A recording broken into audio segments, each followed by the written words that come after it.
Two balls and a strike to count on Taylor. Reyes fires, swinging a drive, deep left field. This is one back, walk the ball. Chris Taylor.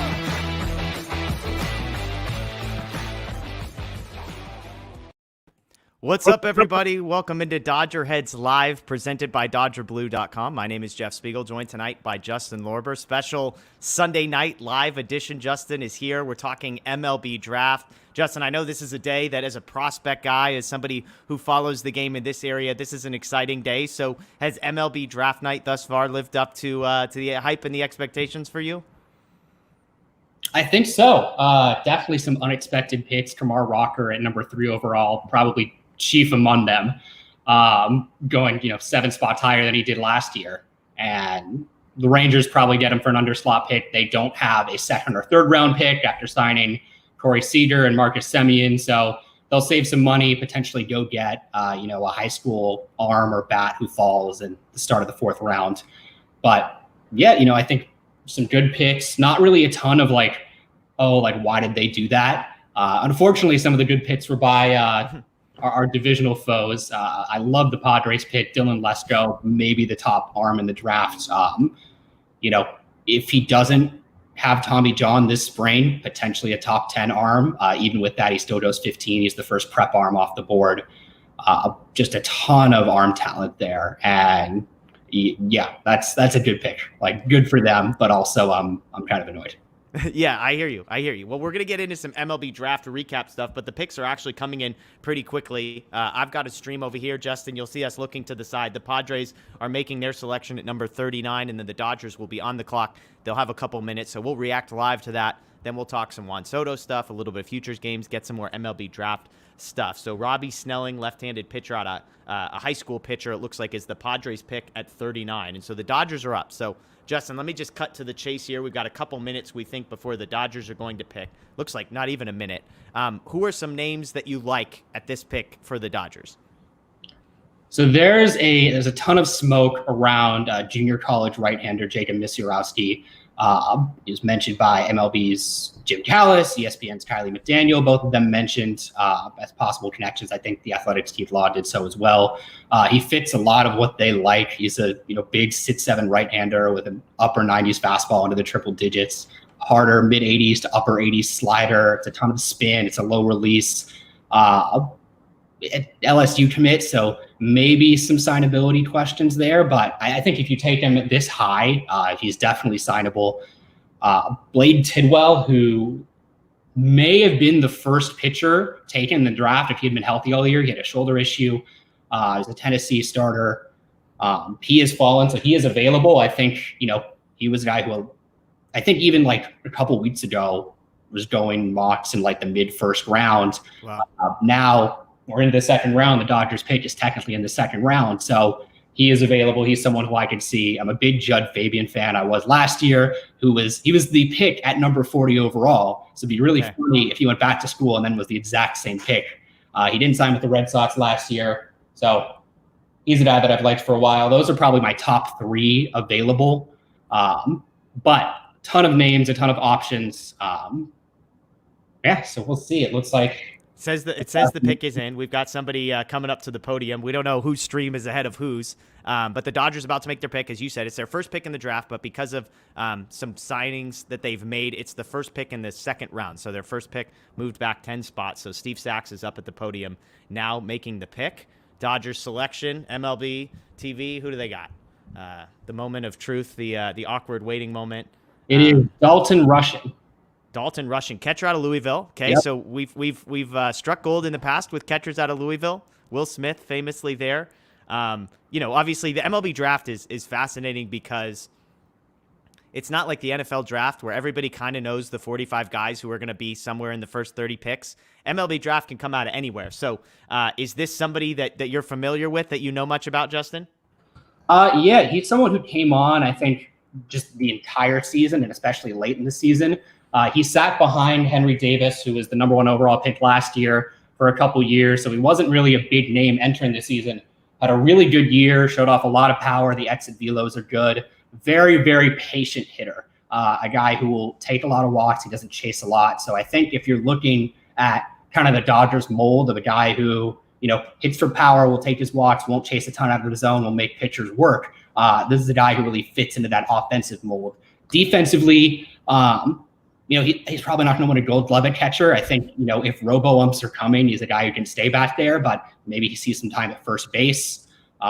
It just adds to a loaded group of catchers in the Dodgers system. And that's not even including Will Smith, who is 27, 26, one of the best catchers, if not the best catcher in baseball, and still very young.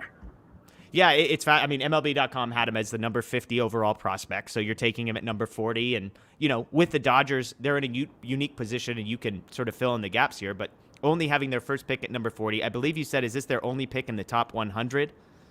This is. So they won't pick until the end of the third round, which I believe is pick 105. And that will take place tomorrow. So day 2 tomorrow starts at 2 Eastern, 11 Pacific. So probably around 11:30, 11:45 Pacific time is when you set that pick. And then rounds 3 through 10 will be tomorrow, and rounds 11 through 20 will be on Tuesday. So he's a fourth-year junior. I mean, kind of one of the things we talked about in our draft preview is the Dodgers are going to have to get creative financially with some of these picks because they don't have all their picks. Therefore, they don't have a ton of opportunities to go above slot or under slot or whatever. And so just on first glance, Dalton Rushing, not a guy that, like the number 50 overall prospect, fourth-year junior, so he can go back to school if he wanted to, hasn't been drafted before. Does this strike you as a guy who they could potentially get under slot? Does he fit that mold to you as somebody that they go under slot here so that maybe they can get somebody who's a little bit higher up on their board at pick 104, 105? Yeah, I would think this is an under slot pick. I would think that not all college players they'd take, but the majority of college guys who they take at this pick would be under slot. He's not a draft eligible sophomore, so he doesn't have unusual leverage. So I would expect this to be under slot, especially given what they're looking at. Last year they went under slot with Maddox Bruns, and then went over slot with Peter Hubeck and Nick Nastrini in the 3rd and 4th rounds. Same kind of deal here. They don't have a second round pick, so saving a little bit of that money to spend it later on, potentially take a prep guy they like who fell, or a college guy who might have some leverage and go back to school. I think those are definitely options. And if I had to bet, I would say this is under slot. But looking at just sort of trying to find some Twitter reaction, Joe Doyle, who is the director of the MLB Draft for Prospects Live, he says Dodgers' first pick is a good one. Waited 40 picks and still landed Dalton Rushing. They're trying to get Will Smith all over again. Rushing has a ton of thunder in his bat with plus bat speed. Sneaky athlete behind the plate, average arm. Had suitors in the top 25 picks. So there's one prospect person that likes the pick. But yeah, interesting to see. I mean, it's such a fascinating thing because, like you said, this is their one pick. They get a catcher. We know the Dodgers have been obsessed about the catcher. Why don't you explain? I mean, the Dodgers, some people look at this and they're like, they have Will Smith, who's going to be the catcher, hopefully, for the next 5, 7, 10 years. They've got Diego Cartaya, who's a top 10 prospect in all of baseball, who's a catcher. Some people, of course, wonder if Cartaya sticks long-term at catcher. They have some other guys, even in the system, who are, have the potential to be major league level players. Why do the Dodgers keep going back for catchers? I mean, you can never have too much catching. That's just, especially at the minor league level, the catcher attrition rate with prospects. And it's like, catchers can move off the position. Just as you have a catcher doesn't mean that guy can only catch. Will Smith in the minors, he hasn't really done it in the major leagues, but he played some third base, played just a little bit of second base, if I'm remembering correctly, in the minor leagues. So, if he came up and there was some conflict and he hit his way into the lineup, they could move him around. And I think especially with the DH now, they can get some catchers, some extra at bats. So it's not like you just have your starting catcher and you have your backup guy, especially when your top guy's a really good hitter and you want to get him more at bats. So I don't think that, this guy's a catcher, we can't take him. The draft doesn't really operate that way. I think teams that do operate that way, potentially lose out on good players because they limit themselves positionally. And, it's not like you're taking, a first baseman and they can't move anywhere else. If you're moving a guy off catcher, you're moving them somewhere down the defensive spectrum. First base or left field, there isn't really anywhere to go besides that. Yeah.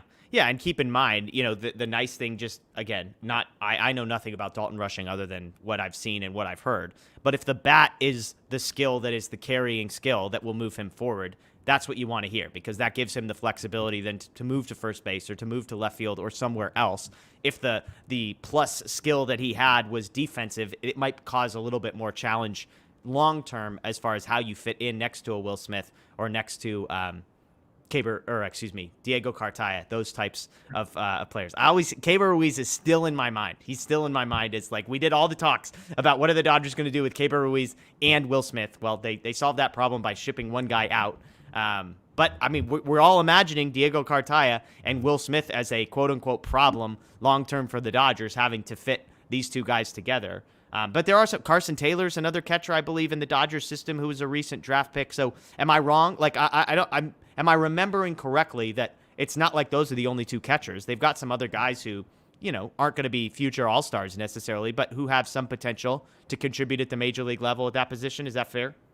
Yeah, definitely. Down at the ACL, Jesus Galiz, who was that's right. national signees, has been doing well as an 18-year-old in his first year stateside. I think I'm going to mispronounce his name, Tyron Lorenzo, another catcher who's seen some more time at first base, not exactly the kind of defensive chops that Galiz has, but really strong bat, leads that ACL team in homers as a teenager, had a great year in the DSL last year. So two, potentially interesting bats at the lower levels. Yainer Fernandez over at Rancho, who I think is on the injured list right now, but he's had a solid first year in Rancho as a teenager. And there's not really an issue with having a bunch of catching depth because, like you said, it doesn't necessarily mean there will be a problem. And even if it is a problem, let's say, like, best case scenario, Diego Cartaya is a superstar. Will Smith is the same guy, one of the best catchers in baseball. You have them together. That is just objectively a good problem to have. Like, if you need to move one of those guys to third base for 50 games, or one of them plays first base for 20 games, or one of them, is your normal DH and they switch out, or whatever it is, that is ultimately a good problem to have if you end up having it. So I think the idea that, oh, well, this is a catcher, why are we drafting a catcher? Not something to worry about until it happens. Yeah. Yeah. And I mean, you look around the league as well. Catcher is one of the weakest positions around the league. So when you think about from a trade perspective, for whatever reason, the Dodgers seem to believe that there's some sort of inefficiency at the catcher position. It's why they keep spending high draft picks. And you mentioned Galiz. Galiz was, I believe, one of the top international free agents in the entire class. The Dodgers went and signed him. And that was when they still had Ruiz as well. So they're not afraid of having too many catchers. But you look around the league, catching is in a weak, pathetic state. And so from a trade perspective, and we're going to get to some trades here in just a minute because we do want to talk a little bit about the Juan Soto rumors while we've got you. But it does feel like catcher is one of these positions that you can always send elsewhere where there seems to be a need in a lot of organizations to get some value that way as well. Yeah, actually, I do want to chime in there because that's a good point. How many teams, if you look across the league, how many teams are set at catcher for the next 5 years, realistically? Yeah. Like, you can probably count them on like one, maybe two hands. Even looking at all-stars, like you've got like Travis d'Arnaud in Atlanta, but he's not a long-term solution there, so other than JT Realmuto. Yeah, so I mean, Contreras, JT Realmuto, obviously Will Smith. I mean, on the National League side, those are your all-stars. It's a pretty steep cliff after those three. American League, I'm a little bit less familiar with what's going on over there, but yeah, I'm with you. I mean, we're talking less than 10 teams that probably feel good both about their catcher position now and for the next 3 to 5 years, I would imagine. Yeah. And the other thing too is, not that it's coming immediately or that it's coming next year. I think Manfred said that it's not coming next year, but the electronic strike zone is coming at some point. Yeah. That's what most people expect. That's at least what I expect. And so the defensive value of catchers, at least from framing, it's going to go way down, and it's not going to be entirely eliminated. You're still going to need guys who know how to call games and know how to work with pitchers and who can block and throw out runners. But that part of the defensive equation gets removed, and it kind of opens the door for more guys to remain behind the plate. And you could start to see the average offensive player at the catching position rise because not as many guys need to be moved off because they just can't frame. Yeah. So that's something to look out for as well. Is, more guys should stay behind the position, and Dalton Rushing is not one of those guys where you're like, oh, well, you got to move him off immediately. But certainly not a guy who would be hurt by robo-umps in the electronic strike zone. Yeah. Again, just looking at some of the brief scouting reports that have popped up thus far on Dalton Rushing. Again, the bat is what is his leading attribute. Is that a fair assessment, Justin, from what you've seen? Yeah, you're drafting him for the bat. And actually, I remember seeing something a couple weeks ago.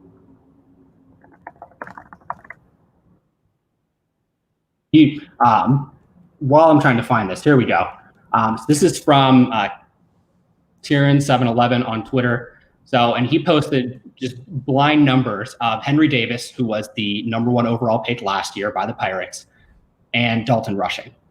And this was both of their junior years, comparing their different numbers. So 90th percentile exit velocity, basically the same, 105.3 to 105.2.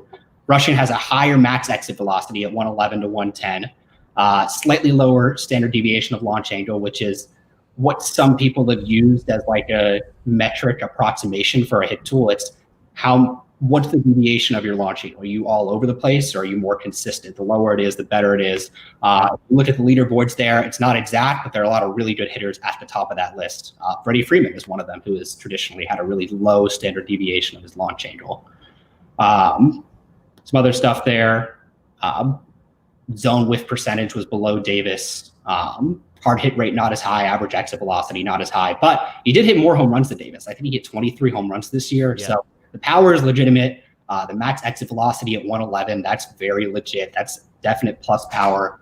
And a guy who will absolutely take his walks. And, I think when you construct a lineup, which in a lot of these recent years the Dodgers have, where they just have a bunch of guys who are super patient, and you look up in the 5th inning and the starting pitcher's at 100 pitches, that works really well. And that's something that I prefer. Not that there's like just statistical advantage between guys who walk and guys who don't walk, besides like on base percentage. But I think just when you have a group of guys like that together, there are, intangible advantages to having all those guys in the same lineup and making guys work night after night, especially if it's, like in a playoff series or something like that. Yeah. Okay, so to put a bow on this one, Dodgers, again, if you're just joining us, number 40 overall. That was their first pick in the draft. Their only pick in the top 100. They take Louisville catcher Dalton Rushing. MLB.com, I believe, had him as the number 50 overall prospect. Immediate gut reaction, Justin. You like this pick? Yeah, I had him. So I had him on my most recent big board towards the bottom. Not the guy I would have picked, but like I'm not in charge for a reason. Yeah, so, fair. But yeah, he fits a lot of what they like in hitters, and what they like in hitters are guys who hit the ball hard and guys who don't chase out of the zone a ton, which are good traits to have, and he has those. Yeah, and again, the Louisville catching pipeline, you mentioned it, number 1 overall pick last year, obviously Will Smith to the Dodgers a number of years ago. And so there is sort of a, it's like most people I think would say they follow the MLB draft less than they follow others, but you follow there are certain positions connected to certain schools that just have a track record of being successful. I'm thinking of the NFL draft specifically. There's certain schools where it's like you want linemen out of this school, you want corners out of this school, you want wide receivers out of this school, quarterbacks out of this school, that kind of thing. And so catchers from Louisville might be the next thing, and the Dodgers now have 2 of them. So good things there. Yeah, THP points out Bobby Miller, another Louisville guy that the Dodgers have drafted and had some success with. And so going back to that doesn't hurt. Let's do this. We didn't get a chance on the early end because the picks actually started coming a lot quicker than we were expecting. But let's go backwards a little bit and just talk big picture draft. Again, we are going to talk Juan Soto. We'll talk a little bit about the Futures game yesterday. I know I got to see a little bit of it. But big picture, Kumar Rocker was the headline, I think, going 3rd overall. You mentioned that. Jackson Holliday goes first to the Orioles. Drew Jones goes second to the Diamondbacks. Drew Jones, most people thought was going to be the number 1 overall pick. I don't know how big of a gap there was between those two. Matt Holliday's kid and Andrew Jones's kid, which is funny at the top of the draft. But any other sort of storylines for you that came out in the first round, including some competitive balance stuff before the Dodgers picked? In terms of definitive storylines, I think the biggest one was one that was well known entering the draft, which was, the top of the draft is all these guys with major league bloodlines, which is cool to see because, I'm not that old, but like I saw Matt Holliday play, I saw Andrew Jones play, and now their kids are being drafted at the top of the draft. So that's pretty cool. Yeah. Yeah. You mentioned beforehand that their pitchers, that it was possible no pitchers could go in the top 10. There end up being 3 pitchers. It's one of those things where pitchers just always get pushed out. I mean, you hinted at it. You weren't saying they won't get picked, but from a talent perspective, maybe they didn't deserve to. But you end up having Kumar Rocker go 3rd, Cade Horton go 7th overall, and then I guess 3 in the top, and then Gabriel Hughes go 10th overall to the Rockies. So, not necessarily a huge storyline there, but I mean, anything else before we move on from the top 30, 40 picks that surprised you? Not immediately. Like I said, there weren't any picks that I was like dumbfounded, like, oh, well, why did they take this guy? I don't know if that's like a huge change from most years, but yeah, I thought for the most part, a lot of the picks made sense. I thought a lot of the fits made sense. I think there's still a couple names on the board who I'm wondering why they haven't gone yet. Brock Porter, who's maybe the best prep pitcher in the draft behind Dylan Lesko, has not gone yet. Maybe there's a team saving up for him, or a team can't meet his number and he's going to go to school. But I wonder why he hasn't gone yet. If he's gone, or if there's a team that's waiting for him. Yeah. Somebody in the chat had asked, they wanted to ask you specifically about him. Are you surprised he hasn't been picked? So it seems like the answer to that question is yes. Brock Porter.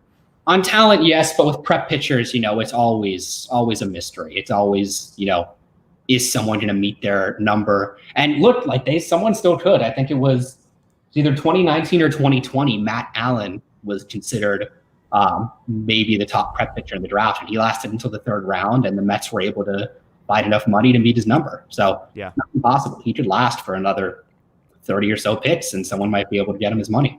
Okay. Well, there you go. So we'll keep an eye on stuff, and if anything crazy happens on the draft, we can chat that. Let's talk briefly. I know I only got to watch a little bit. You said you didn't get to watch much of the Futures game. It was on Peacock, so you had the same problem that Dave Roberts had, which was inaccessibility. I got to see Bobby Miller pitch. I saw the first at-bat of Miguel Vargas, which unfortunately I think was a 4-pitch walk. You didn't even get to see him swing the bat. And then Cartaya smashes a high fastball to dead center field that ends up being a 2-run error that was dropped. But just looking at those guys, Bobby Miller, the first time that I've gotten to see him, not in a highlight tape, he's touching 99, 100. He's got a plus breaking ball. His changeup is disgusting. The velocity gap between the fastball and changeup is insane. Somebody on there was talking about 4+ pitches potentially. What do you see in Bobby Miller? Was he your number 1 or your number 2 prospect in the organization heading into the season? I can't remember. He was my number 1 entering the season. Okay. I sense that maybe he has fallen behind Diego Cartaya in that competition at the moment. Obviously he's struggled. Bobby Miller's numbers have not been great this year as he's made the jump. But the stuff is still there, of course. And again, Cartaya moving ahead of somebody could say way more about Cartaya than it does about Miller. And it does. And one of the biggest things, if not the biggest thing, with me for Miller is him getting a little more ride on his fastball, improving the fastball shape. And I think he's done that from what I've heard. Obviously the numbers haven't reflected it, but the stuff is so good. And, I trust this developmental team in the organization to figure it out.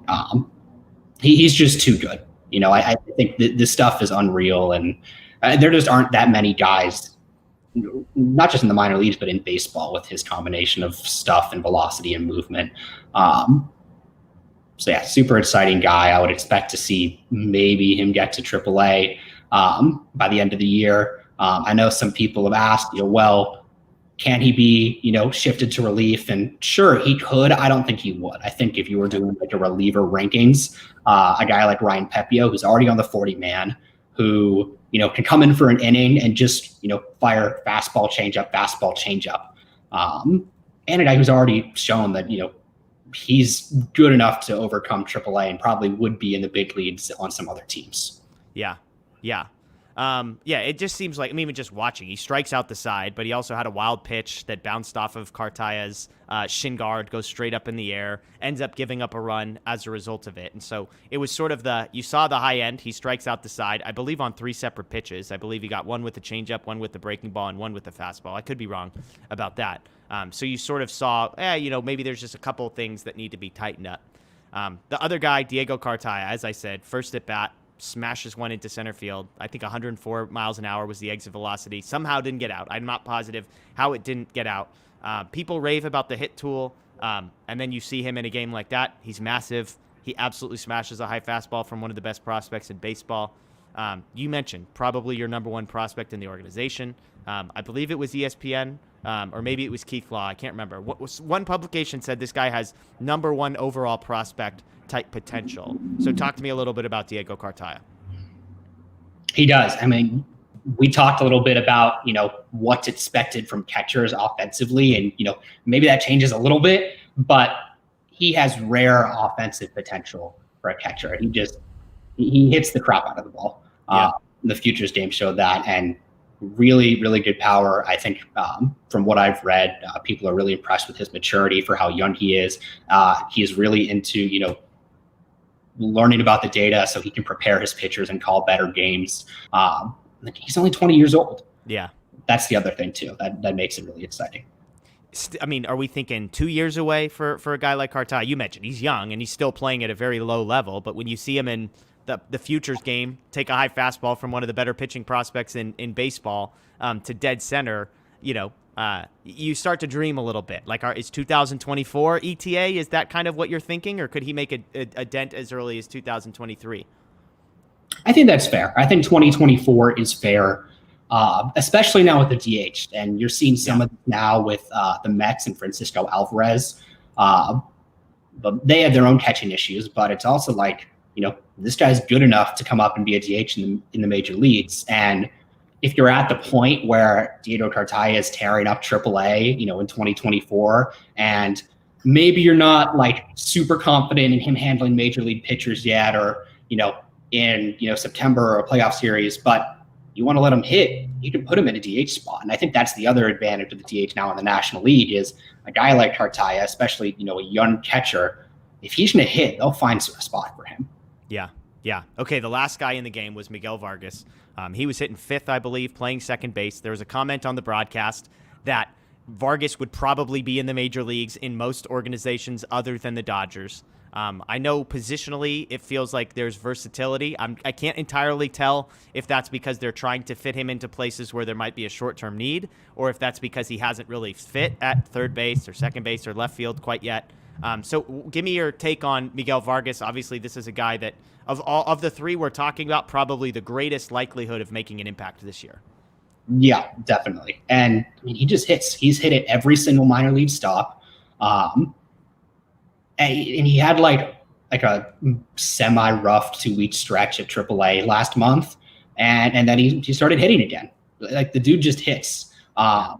He's been hitting for more power this year, showing off some higher exit velocities, which is something that, was missing a little bit from his profile in recent years, especially as a corner guy. You want those guys to have big power, and maybe he's not a 30, 35 home run guy, but he could be a 20 home run guy. And with his hit tool, that's a really valuable player. And defensively, where does he fit in? Defensively, I think, he'll probably play some third base and first base. They've thrown him in left field, and he, has done reasonably well so far. I think with most guys, you can throw them in left field, and it's not too big of an issue. I think left field definitely opens up the potential for him to come up this year and get it back. So far, the Lamb and Thompson platoon has worked out well.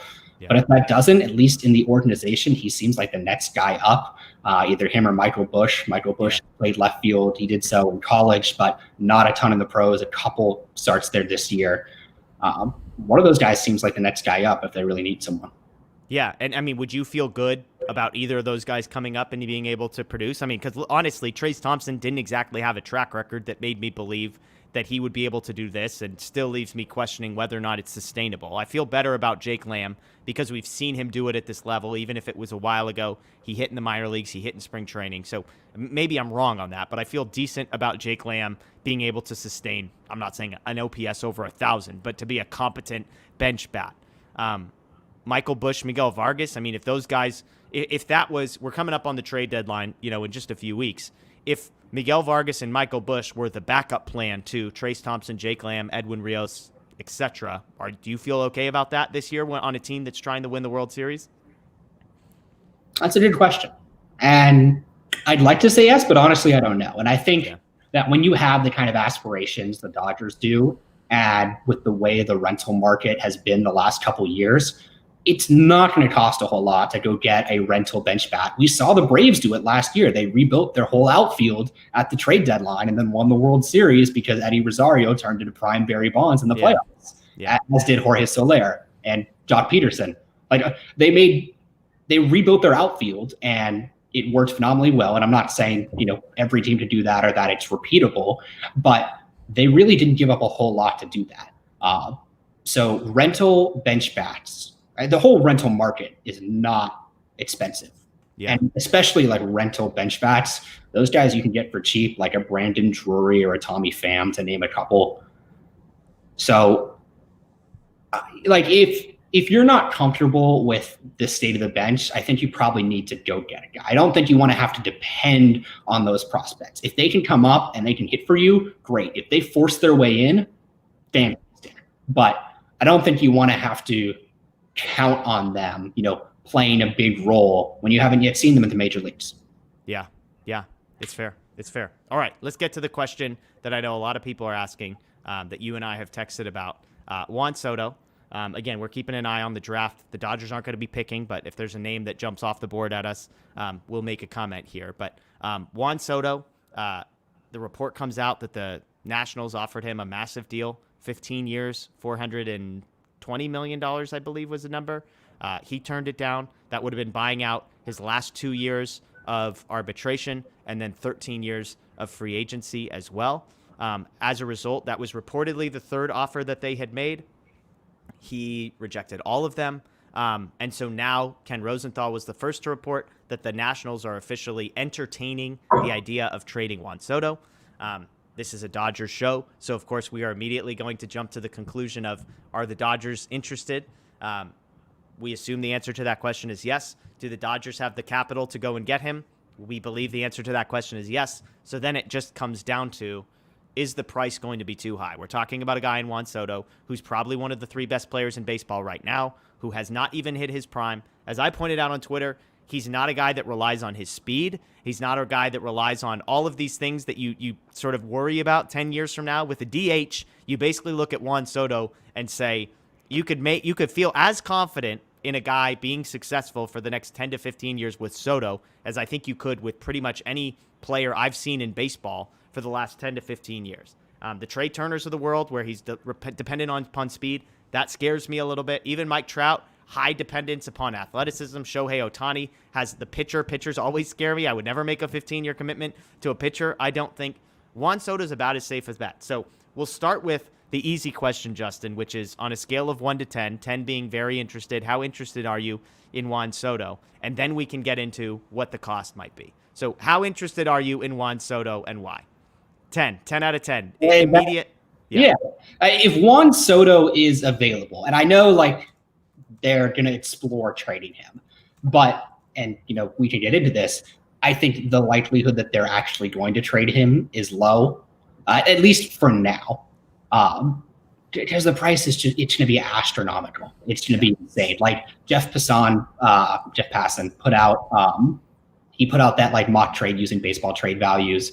And it was headlined by Dustin May and Gavin Lux, and then 4 of the Dodgers' top prospects. And it was okay, this is roughly equal. And I do think that the number there was undervaluing Dustin May, but not important. Yeah. The main thing there is how valuable Juan Soto is. And that's not even that doesn't take into account the idea that, hey, you're going to get to have an exclusive negotiating window with him and you can sign him to basically a lifetime contract. And you can have what is pretty close to the reincarnation of like Ted Williams or one of the best hitters of all time, or at least if you look at like guys from their age 19 to 23 years, he's 23 years old. The guys who've done what he's done or slightly better or slightly below, those guys are all Hall of Famers. Yeah. So yeah, like defensively, not great.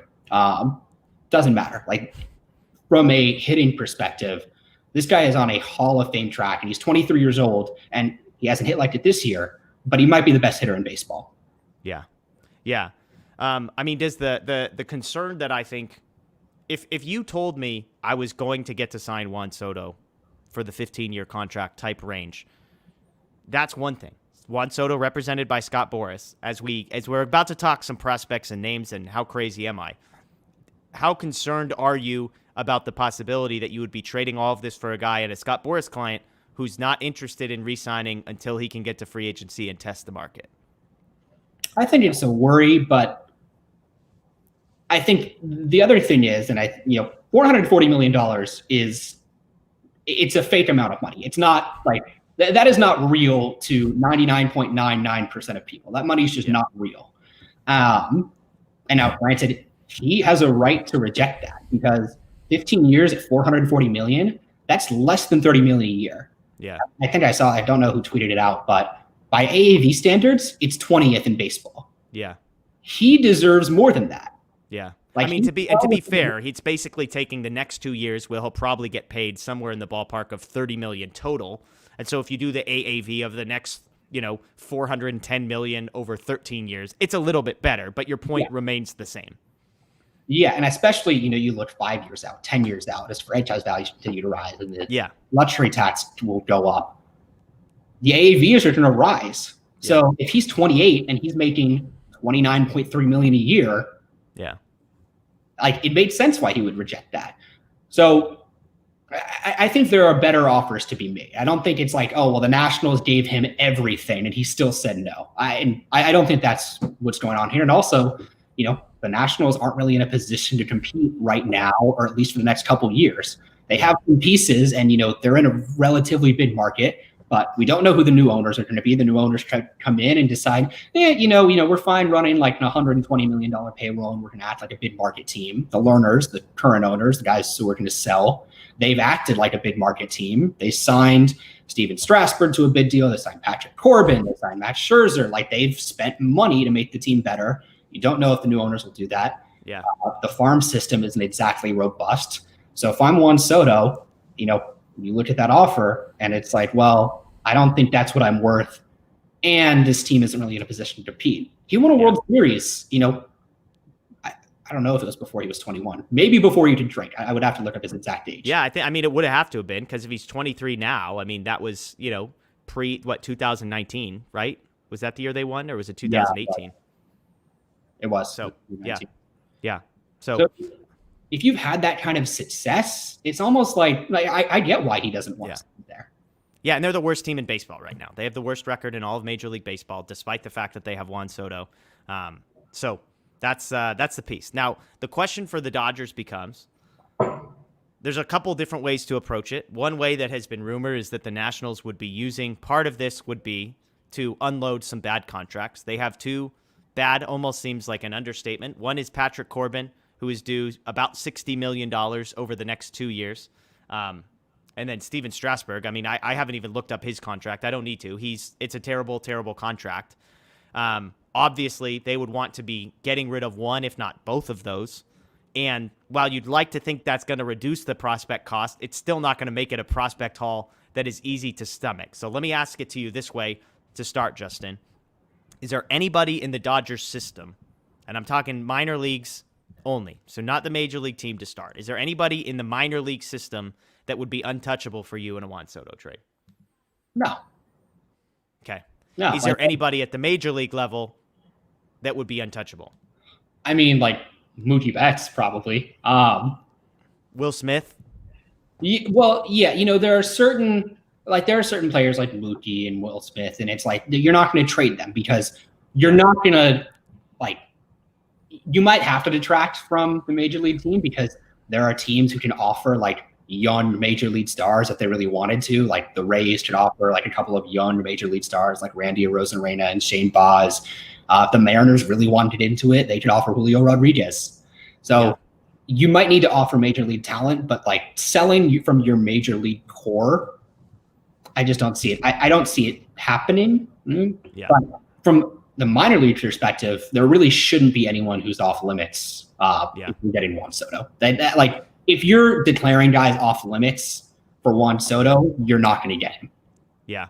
I mean, at the major league level, I'm thinking of guys that the Nationals could potentially be interested in would be younger guys that have a number of years of team control. And so I'm thinking specifically of Dustin May, Tony Gonsolin, Gavin Lux. Are any of those guys that you would, I mean, you and I talked earlier. It sounds like Dustin May, as far as non-major league, current competitive, like Will Smith, those types aside, it feels like Dustin May, in your mind, would be the highest priority of can we keep this guy? Gavin Lux, Tony Gonsolin, are those guys available if you're going after Juan Soto?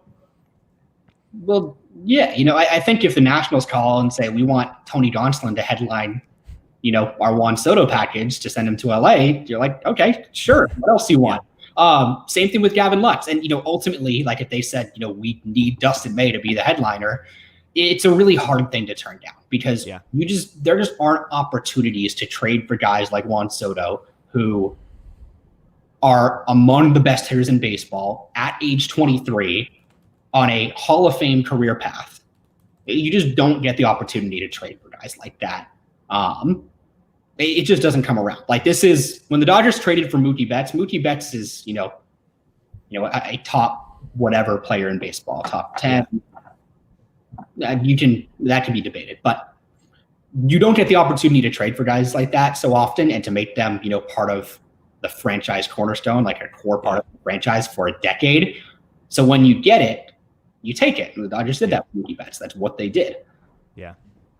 So if you have the chance to trade for Juan Soto, there isn't really much off the table. And I think that's why it's going to be so hard for them to do a trade, is because basically anything the Nationals get back is not going to be fair. Yeah. The odds of the Nationals winning a Juan Soto trade are very low. And people have brought up like the Herschel Walker stuff and how the Vikings didn't actually win the Herschel Walker trade, or Cowboys. Yeah. I don't know. It was not important. The odds of the Nationals winning the Juan Soto trade are not high. And that's even if they get just a ton of guys, because Juan Soto is that good.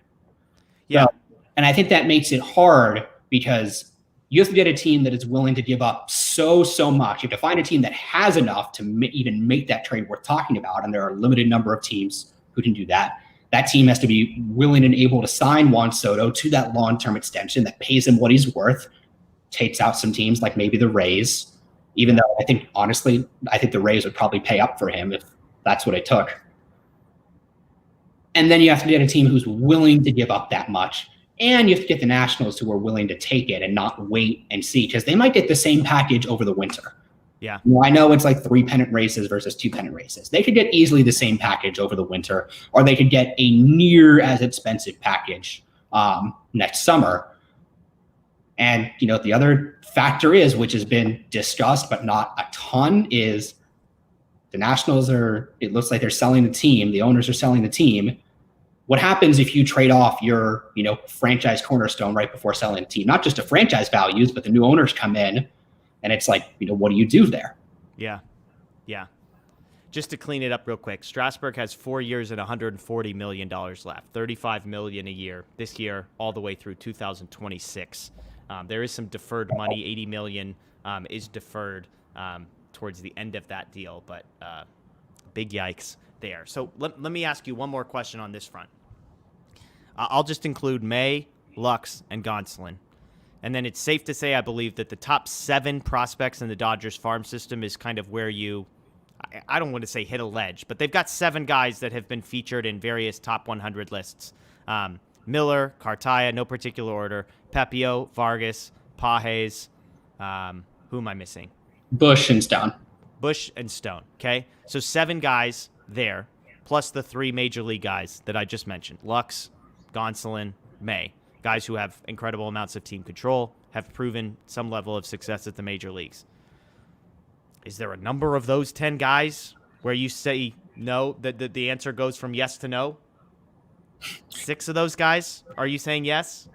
Someone asked me a couple of days ago what the price was for Juan Soto, and just my instinctual response was top 6 prospects firstborn son. Like that's what the price is, and they are completely warranted in asking for that. They should ask for the moon for Juan Soto, because as much as you don't want to trade Juan Soto, you only trade Juan Soto once, and if you're going to do it, you better get as much as you possibly can for it. Yeah. And it goes back to my main thing of like, I don't think it'll work. And the Dodgers could trade those 7 guys for Juan Soto, and the system wouldn't be completely wiped out. Yeah. It would certainly, go down a significant amount. Anytime you trade your top 7 prospects, and those top 7 are all top 100 or so guys. Yeah. Your system's going to be a lot worse off. But with the depth that they've had, it wouldn't be like a complete disaster. Yeah. I don't see it happening now. I don't see the urgency from the Nationals and like, we need to get this done, that I think is probably going to be necessary for this, because unless someone completely blows them out of the water, I don't think they'll make this move, at least until the winter. I think then, they might have more time to evaluate their options, and yeah, it's such a fascinating. I mean, the comp that everybody has been making is a Miguel Cabrera trade of however many years ago that is. And if you think about the opportunity that teams had to go and get Miguel Cabrera, who's going to go down as one of the best hitters to ever live, and to essentially, if you could know that you were going to, nobody knows what the future is going to hold. But if you could look back, if you had made the Miguel Cabrera trade and look back and say, wow, we got 12 years of that guy's prime for whatever package we were going to give up. There are very few packages that you would look back on and say, you know what? That was a mistake. We shouldn't have done that. Now, is Juan Soto guaranteed to be Miguel Cabrera? No, but you could argue he's actually better at this age than Miguel Cabrera was at his age. Now, the counter to that would be, somebody on Twitter pointed out that when the Marlins were trading Miguel Cabrera and they came to the Dodgers, they said, we want Matt Kemp and we want Clayton Kershaw. Chad Billingsley, another name that was thrown in there. What was fascinating is when I did a little bit of research on sort of the 5 Dodgers prospects that were rumored to be that deal. One was Kershaw, who obviously would have been a travesty if he had been traded in exchange for Miguel Cabrera. Although, I don't think if they had made that trade and both of their careers played out exactly as it has played out, I'm not totally sure you still say, oh my gosh, that was a complete disaster from the Dodgers. But that's either here nor there. Matt Kemp was the only other guy from that group that ended up being successful. And even Matt Kemp's level of success, you could say, was good. Should have won an MVP, got robbed by Ryan Braun. But aside from that, had a very short peak and otherwise was, an above average Major League Baseball player.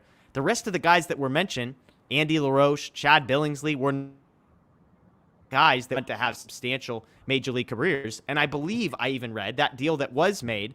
The team, I can't remember, did he get sent to Detroit, right? Yeah. Detroit sent back, and it was Cameron Maybin and Andrew Miller, I believe, were the 2 headliners of the deal, who were both top 10 prospects at the time.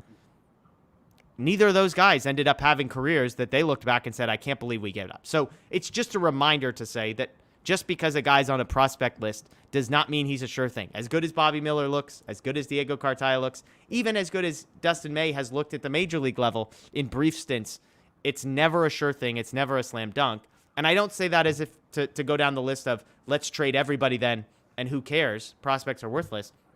But it's to temper the expectations that I think our natural reaction is, oh my gosh, 7 prospects, they're in the top 100. We can't trade all these guys because we're envisioning the next Clayton Kershaw and the next Tony Gonsolin and the next, fill in the blank, when the reality is you don't know. You don't know what those are going to do. So if you could trade 7 lottery tickets, even if all of those lottery tickets were, 1 in 10 chance of winning, in exchange for a guy who is literally the best case scenario for any lottery ticket you could ever have in Juan Soto, I think the people who immediately say, no way, this is crazy, I would never trade all these prospects, I think that's a mistake to just immediately jump to that conclusion.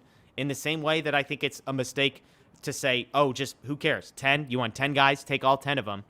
I think there's nuance allowed in there. Juan Soto is as elite of a trade asset as has been in Major League Baseball for the past 15 years. And so if the Dodgers are interested, They have the prospect capital to go get him. Will they do it? Who knows? But to your point, it's also worth noting that the Dodgers have a bunch of guys outside of their top 7 that you really like, that 2 years from now might become top 100 prospects. And so it's not like it would be, oh, the farm system's non-existent for the next 5 years, even if they did trade 5, 6, or all 7 of those guys.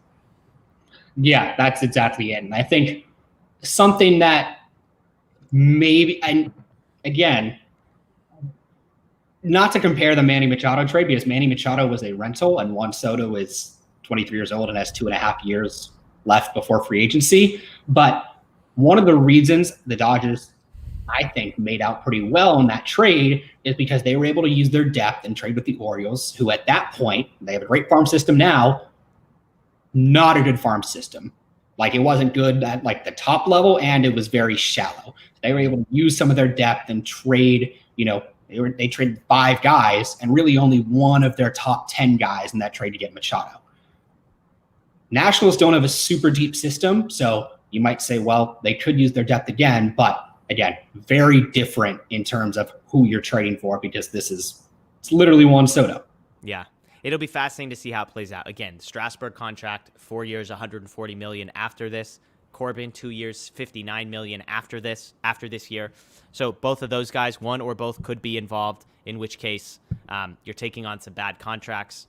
Then you're paying Juan Soto and giving up a bunch of prospects. It's going to be really fascinating to see. So again, folks, just joining us, we appreciate you. As always, make sure you check out Dodger Blue 1958 on social media. That's at Facebook, Twitter, Instagram. Make sure you check out Dodger Blue 1958. If you're not watching us on YouTube, please subscribe.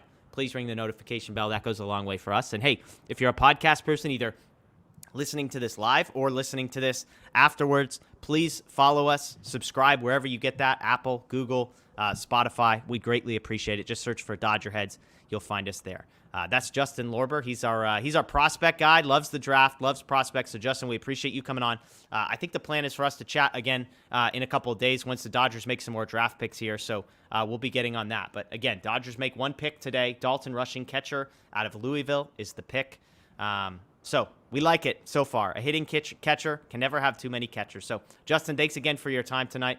Enjoy the rest of the draft the next couple of days, and we'll chat with you after it's all done, all right? Sounds good. All right. Thanks, everybody, for joining us. We'll see you next time.